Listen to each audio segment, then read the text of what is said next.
Shreve Underground Radio, interviewing the legends and the latest and greatest in the northern Louisiana area. Rock and roll never die. Okay, well, welcome to Shreve Underground Radio, and for my first interview here, we got the legendary Jason Strange here from Expletive and Malevolent, and a great one, Southview. How you doing, Jason? Good. How y'all doing today? Well, I'm doing well. We're all doing well, Jason. Now, starting off, how did you come to be into the Shreveport music scene, or come to be as a musician in the first place? I guess being a musician would be first. I just always loved music in general. I was raised in a very musical family. There was always something being played around the house, but definitely wasn't metal.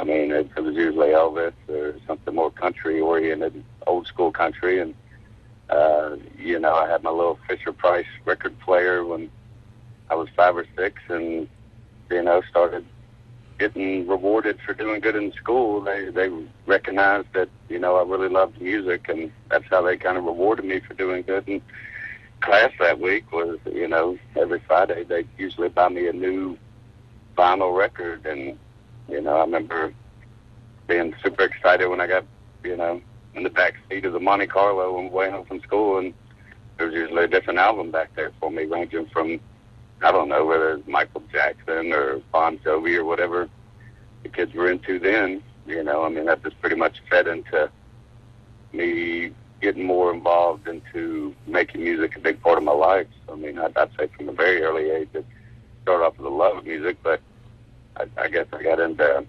metal when my brother went to the Army, and, he left behind his stack of,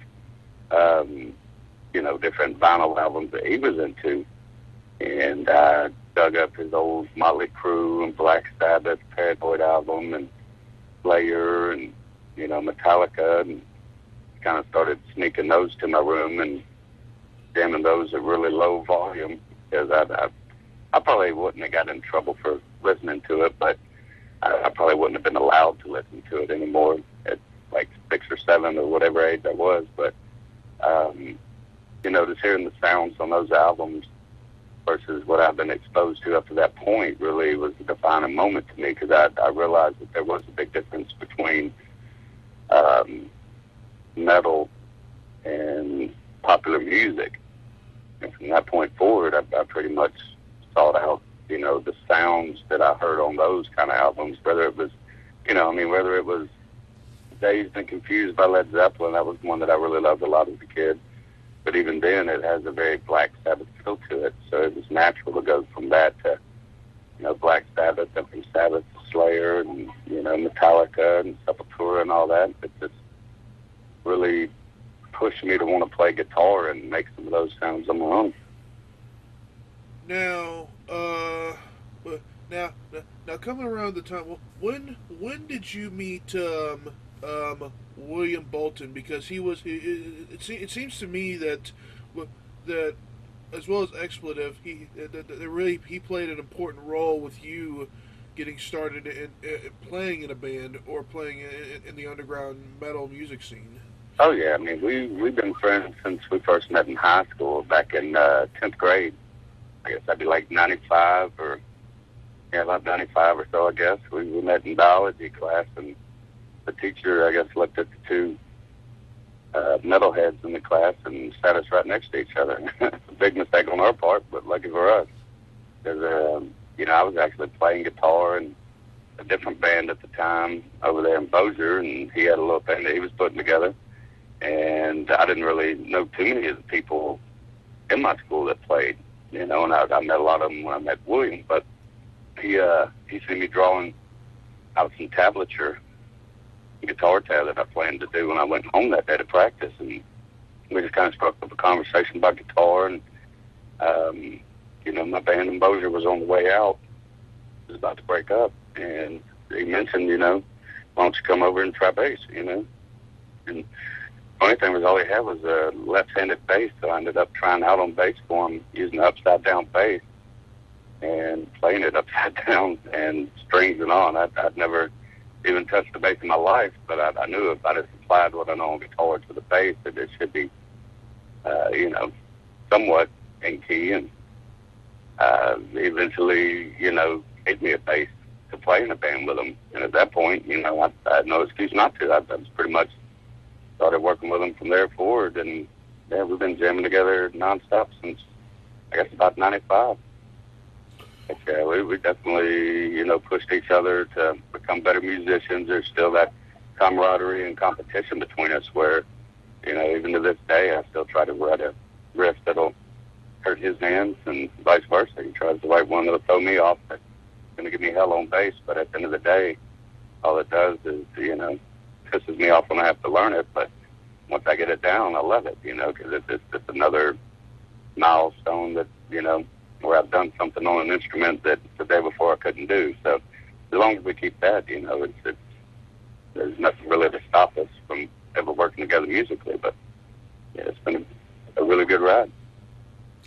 Now, the first band that you had mentioned, to me was a band called Malevolent. Now, in comparison to what you do now with Expletive and Southview, what was Malevolent like when you and William were in that band? Well, the difference between then and now is we were really learning exactly what we were going to be doing now. You know, that's the funny thing about it. Like, those songs that we played back then, they weren't bad songs. I mean, they were still able to kind of hold up today to some of the things I hear coming out now. And, you know, it was really us kind of learning our style. I mean, we had songs that varied from many different styles as far as what people consider metal, but it was death metal. It was blast beats, it was growling, it was high-pitched screaming, you know, it was really fast guitar, it was solos, and headbanging, you know, mosh pit style music. But I guess the main difference between what we did in Malevolent and what we do now, the music in the Malevolent era was more going along with what was popular at that time, which was a lot of the Cannibal Corpse style, you know, autopsy, you know, kind of the gore metal, you know, the shocking stuff that when you write it and you stay on the microphone with the songs about people in the crowd and they go, ooh, yeah, that's disgusting. But, you know, looking back on, we were kids having fun and, you know, I guess kind of rebelling. So it was, you know, still a great time to be had. We didn't really look at it as, you know, oh, we're writing these horrible songs about these horrible subjects. We were pulling stuff out of the newspaper. You know, this is before the internet. So, I mean, that's really everything we pretty much wrote about was stuff that we seen either on a national news level or on a, you know, local news level. And it wasn't us really coming up with some of these themes. I mean, some of them were self-invented, you know, but the majority of them were, you know, influenced by things we've seen around us that disgusted us, you know. But overall, it was, you know, night and day compared to what we're doing next to the Malevolent. Malevolent was the stepping stone that we used to get our instruments tighter, learn exactly what style we want to be, and how we can separate ourselves sound-wise from some of the other things that we were hearing that we were maybe getting a little, you know, burnt out on hearing, you know. Yeah, because now with Expletive, you guys took a very heavy technical style of metal and made it your own. Well, how I saw Expletive was it was more of a jazz style metal band, and in terms of the instrumentation and how you guys approach things, because the style just felt very free. Yeah, and that thing, it's not really a something that we go for intentionally, you know, because I myself, I don't know a lick of jazz. I don't believe William does either. William can country flat pick on the banjo better than he can play jazz, I guarantee it. You know, he can play the mandolin better than he can play jazz. I've never played a jazz song in my life, but you know, me and him neither are actually trained in any sort of form of music. That's what I think kind of helps us adapt a new approach to a lot of styles that a lot of people may be familiar with. You know, they may look at it as, oh, well, they have a jazz swing to them, but it's not something that has necessarily come from us knowing how to play jazz. It's really come from us, I guess I want to add something to the mix auditorily, you know. I mean, we want to hear something different in what we do compared to what we hear others doing. And we may not know the, you know, scales and the rhythmic, you know, or the actual patterns that you would call a jazz riff, but we do know how to try to get that feeling that people get from jazz, which is that just spontaneous, anything can happen at any time in the song. That's something we really pull off of. We like that unpredictability to where you don't know what we're going to play next or what we're going to do next, or, you know, what Ryan may do on the drums for a beat that feels like it necessarily has to sound this certain way. Another band may automatically put a blast beat to something that we may put a bass snare or, you know, a totally different off-timing pattern to. And that's kind of the fun of writing to us, is being as ridiculously unpredictable as possible. And having a groove element. That's very important to us, is the groove. You know, a lot of bands are super fast, and I totally respect that. I listen to a lot of super fast bands, but it comes to a point where I want to hear them bust down into a groove. And, you know, it's not that they don't deliver something I want. You know, they're doing what they do. But what I want out of Expletive is, you know, to basically put in something that I think would impress our heroes. You know, we want people in bands that are bigger to hear our stuff and go, you know, wow, I would buy that. You know, that's our goal. And if we do that in our mind, then that's success to us, you know. Whenever I first heard of you guys, I was in high school when I found out about you guys, and I bought the I remember the first time I had ever seen you guys was a music video called "Abuse the Power." Yeah. And the song I felt was amazing. I was like, what is this? Mm-hmm. And also the music video was amazing as well. Of how it was shot and how it was all synced together very well. Mm-hmm. And how do you remember any of that video shoot? How was that video made? We had a friend named Travis Neal. Still do have a friend. I say had. He didn't die or nothing. He's still a good guy. Yeah, he actually came out to Taylortown Tavern where we were playing at the time, or practicing. A good friend of ours, Scott Mercer, we jammed out there next to the old Taylortown Tavern where they used to have the shows. Well, we jammed out there in a house close by. And, you know, out of those 7 years of jamming out there, we got to be really good friends with Scott. And, you know, he actually suggested filming a video out there. He had an old house out there. And from what I remember, I want to say he said it was actually like old slave quarters that had been on the property for over 100 years. And he was renovating the upstairs part of his house, and William was actually helping him renovate that. You know, William tore everything out and rebuilt it for him. And it was basically filling up all the trash from, you know, that renovation in that old house. So Scott's idea was, originally it started off as a bonfire on the house and let's just get a keg of beer. And I think it was Scott that actually suggested, hey, let's do a video. Thank you. And, yeah, pretty much we called Travis Neal, and he was in film school up there at 50 at the time. And Eddie Hoffman come out and helped him. And I want to say he had another person. I apologize for not remembering who the third person was, but it was a 3-man film crew. Came out, we set up plywood, put the drums on it, rented a bulldozer, and pretty much lit it on fire and started playing in front of it right there in the middle of the summer. It was hot as hell. I remember that. And, yeah, we did 3 takes on that. And by the time the third take was done, it was ridiculously hot. Like, in hindsight, we were probably too close to that house. And 'cause I had the letters from mammalation shirt marking my back when I took it off. I mean, it was really hot. So, I mean, but it came together really well. I mean, it was something where we called all of our friends, told them, look, we're going to be here doing this at this time of the day, keg a beer, come out. And, you know, we had a lot of support from a lot of musicians and other bands that came out just to hang out.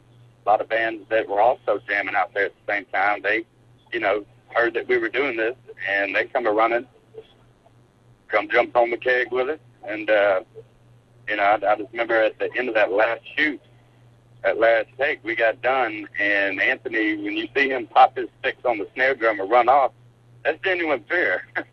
That's genuine heat that's making him do that. That's not, you know, theatrics. That's him running the hell out of there because it was that hot.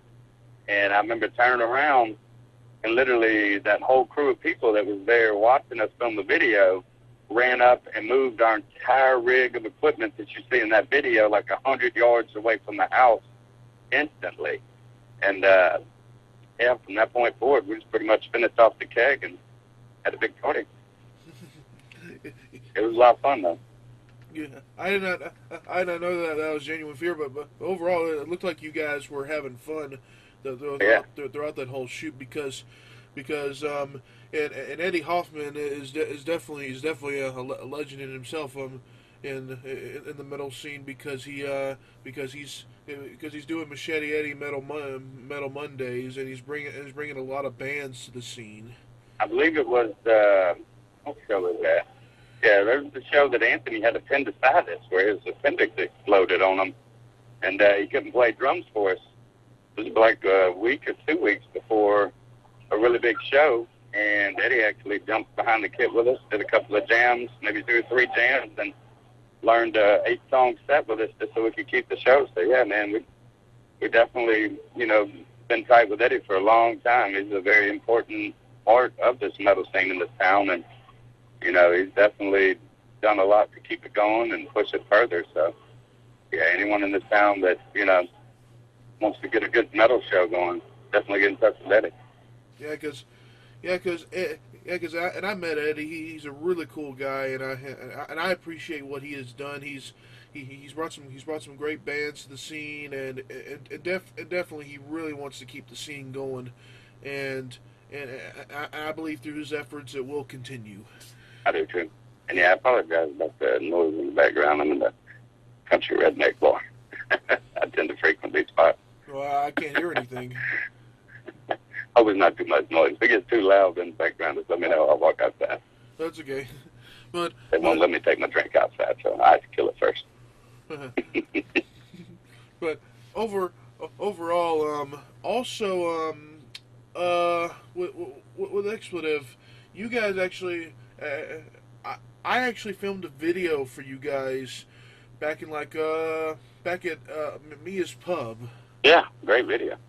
Yeah, because now that was to me a very Expletive show because that was my first Expletive show, and it was probably like the perfect one to me because it was tight quarters.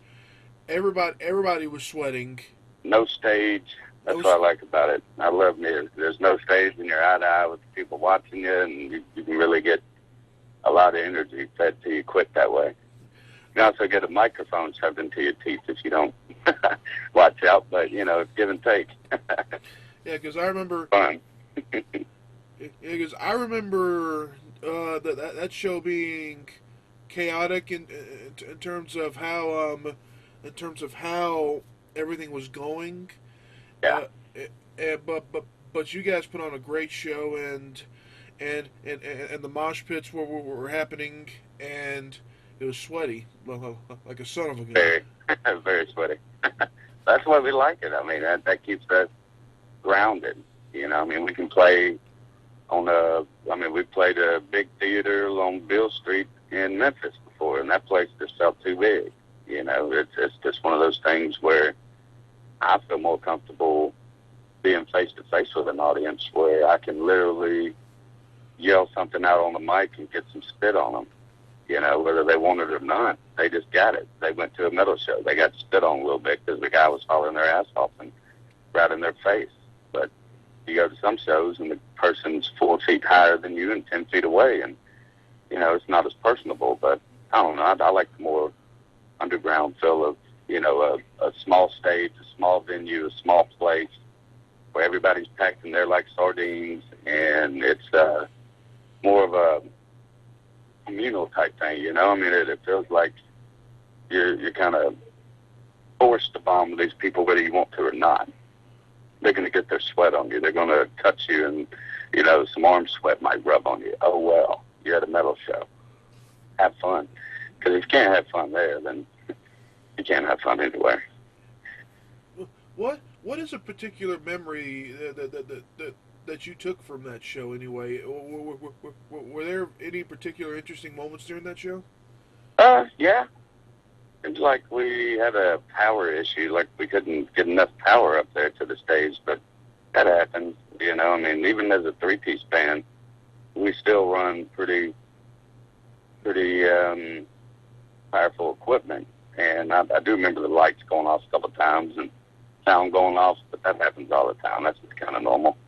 But I guess memorable, seemed like that was, what was the name, Fall Into Rise. Seemed like that was their CD release show, and they had a really good crowd for them there that night, and that was a good show. And 25 for Chuck, I want to say, was it 25 for Chuck? No, that was 25 for Chuck, I believe, had a CD release party there. Yeah, it was their CD release party. Yeah, a couple of them guys were in Fall Into Rise, that's why I said that. But yeah, I seem to remember those guys tearing it up really good that night, and being really impressed watching them. And this overall night, no drama, no bullshit, drunken fights or none of that crap. So I remember it as a really good show, and thankfully to you, we got it documented. It was my pleasure. Came out great. Thank you, and also too with the Expletive shows lately. Or not lately. Well, what do you have any other particular memories that you can share? Share about any shows that you've done? There's been a lot over the years, and we're talking about just Expletive alone. That's been from 2000 to now, so 13 years. I guess they're all good. You had bad experiences sometimes, but, that's just usually getting to the show, or on the way back you might break down or have no money. But that's all, part of the territory with being in a metal band. You don't go into it expecting to be comfortable. But overall, it seems like I, have had nothing but good memories as far as being on stage and playing. You have your minor difficulties like a mic going out, or lights going out, or PA going out, but that's all to be expected too. That's we're not playing 30,000 people arenas or something, where they got all that stuff locked down. Most of the time these PAs we're running are duct taped together, and you may have a PV speaker here going to a JBL, going to a crate guitar amp for vocals. Whatever works, it works, and I think just overall the fact that we're still doing it lets me know that, nothing too bad has happened so far along the way that would ever make me want to say, that's a defining moment of me wanting to quit. If anything, I guess all the shows collectively together have been what's kept me going. Cause yeah, we definitely do it for the shows. That's why it takes us so long to put out a CD, is it's not really something that crosses our mind as a necessity. We're always looking forward to writing the next song and, getting ready for the next show. And, playing live is definitely our passion. We love getting up there and getting in front of people and, just doing what we love to do. So as far as specific memories, they all kind of blur together as just a positive memory. And hard to call out specific events, I guess, And that is good, because now the sessions for the Expletive album, what were those like? That was kind of hectic. You know, we were using somebody else's board, but it was kind of like one that William already had. I mean, we do all of our own recordings. That's always been kind of a staple with us, you know. It's a give or take thing, you know. I mean, sometimes that's good because you can do it at your own pace, and if you hear something that you want to correct, it's not going to cost you $100 to go in there and fix, you know, versus, but, you know, quality-wise, of course, it's not at the quality that we would love to be heard at, but we're getting there, you know. It's something where every time you record something, you learn exactly what you maybe didn't adjust, or maybe something you should have paid a little more attention to, but, you know, didn't really realize at the time that, you know, it was a big deal. And now, but even in hindsight, you're going to be the only one that hears that thing. You know, that's the one thing that we kind of check on as we record is, you know, is this something that only you're going to be bothered by, or is this something other people are going to hear and bring up? You know, it's kind of how we base it on. We want to definitely put out a good product, but, you know, we are kind of slow at that. We definitely pace ourselves and make sure that what we put out does represent us. But, and we're currently planning on, you know, starting work on a new album anytime now. So definitely got all the material together. We've been hammering it away in the jam room, getting all that stuff tight. And, you know, I'm really impressed with how, you know, the amount of desire that we have in the band right now to record. There's a lot of want to. It's just a matter of schedules and getting the you know, details all worked out. There was and also do you remember where the first album was recorded? Just one more question on the album. Yeah, we recorded that first album out there at Taylortown Tavern, and that was in our jam room basically. We pretty much just you know, set up microphones right there on Anthony's kit and went to town. Part of the reason his drums sound kind of unique is, you know, we didn't have any padding in that room at the time that we recorded. It's pretty much hardwood floors and really tall 12-foot, 14-foot ceilings.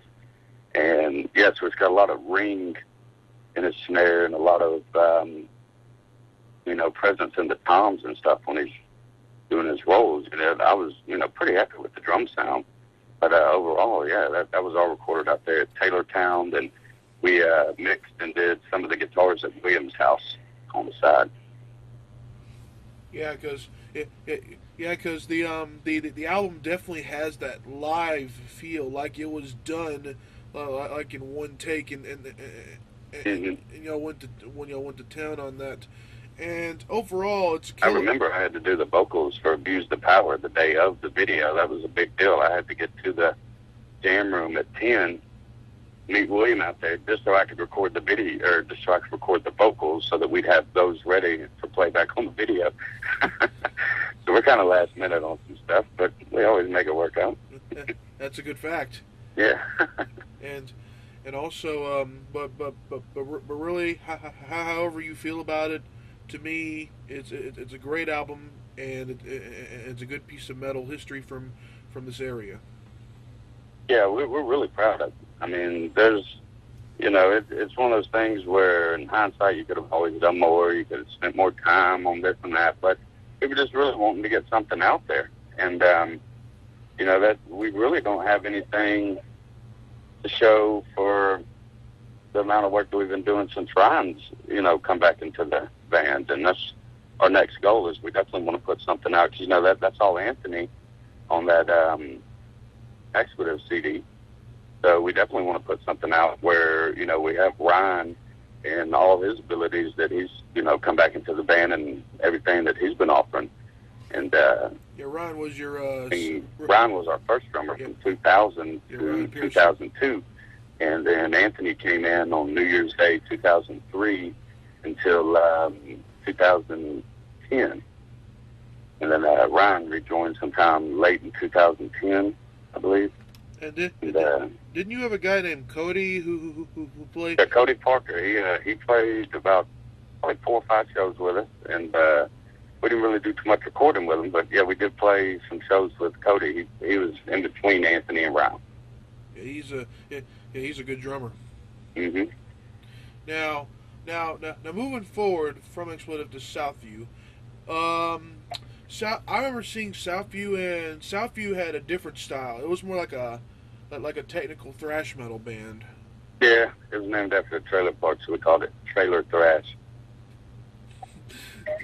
Dang it. And that was and I remember being at one of the shows. It was like you guys definitely had your music down and definitely had the technicality and musicianship down because technically all in all you guys are all seasoned musicians. Mm-hmm.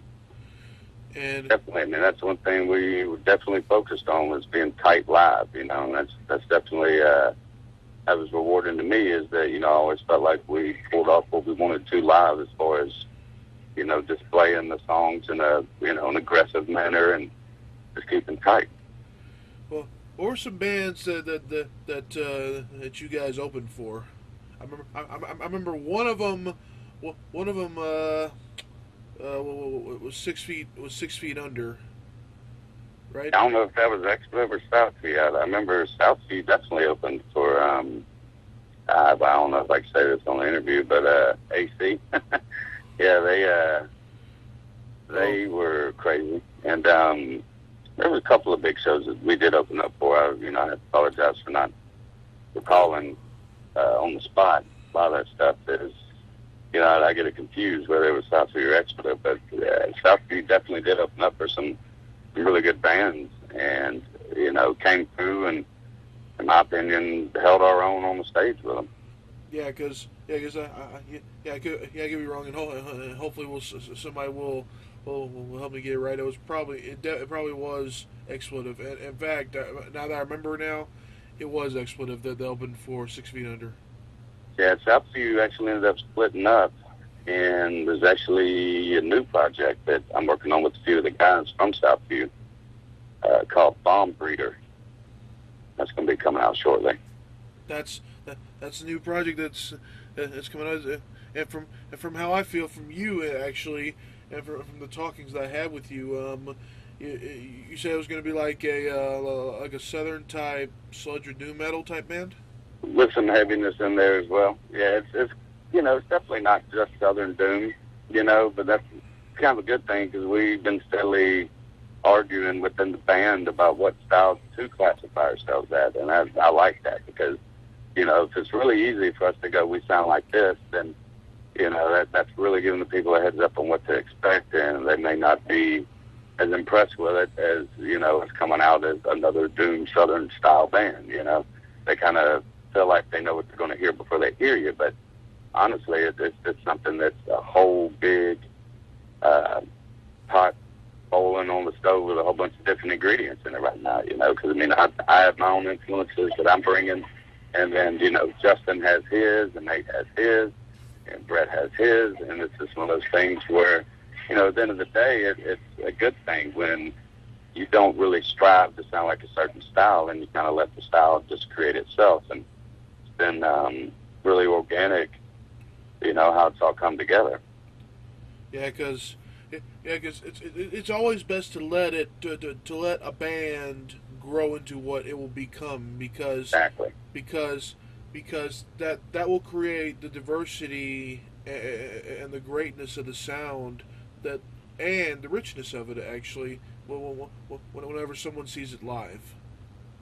Yeah, I mean, it's one of those things where, you know, every time we sit down to write a song, the main thing that we're making sure of is, have we done this before already on another song?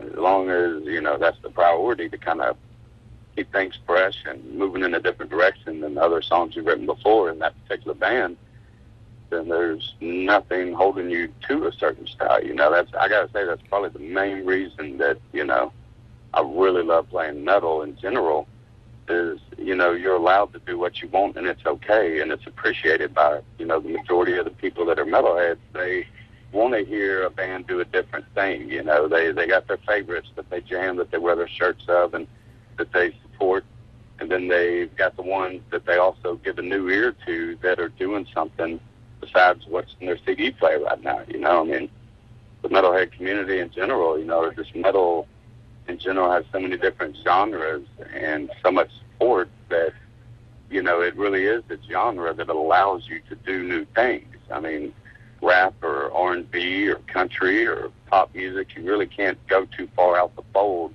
or somebody's going to try to stop you and say, you know, you're crossing the line there. You're bleeding into a new style that you're not. We need you to rein it in a little bit and, you know, stay in this narrative. But that's why I can pretty much, you know, never do that style of music. I mean, I respect anyone that can, but it would just get incredibly boring to me staying locked into one style and playing one style over and over and knowing that I'm kind of, you know, feeling like I'm in a jail cell. You know, I got these four walls that I can play in, but if I play something a little different than everybody else in that style before, well, then they're going to, you know, close the walls in a little tighter on me. I mean, I just can't do that. I like the freedom of metal, and I've been lucky enough to find people to jam with in Shreveport that, you know, have that same passion, that they don't want to do the same old. They want to try to do something new.